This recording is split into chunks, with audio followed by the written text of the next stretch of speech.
And one of the megatrends that I identified, Andrew and Christian, was the convergence of thinking between state legislators and federal legislators. Because I think people don't realize the connection, don't realize that the state governments are truly the laboratory of a lot of what goes on in Washington. And I made that statement, and the people in the audience took note of it.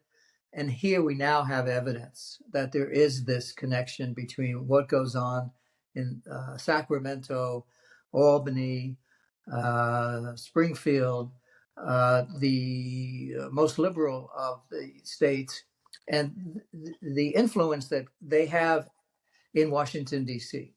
That's why I was there last Thursday. That's why I'm going back.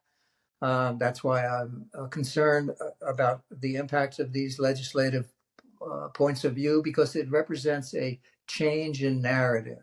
It represents a viewpoint that I think is threatening the American dream.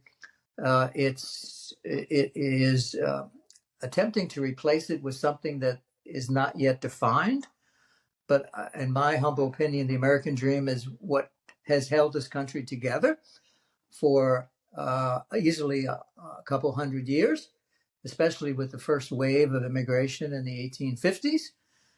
You can get plenty of evidence of how people have come to this country for the same reason, which is economic betterment for themselves, for their families, taking great risks, whether those risks were crossing the Great Plains and going to California to look for a better life, or just the janitor who comes to this country with just a desire to protect and preserve his family's well-being, and one day becomes the owner of the building in which he used to mop floors.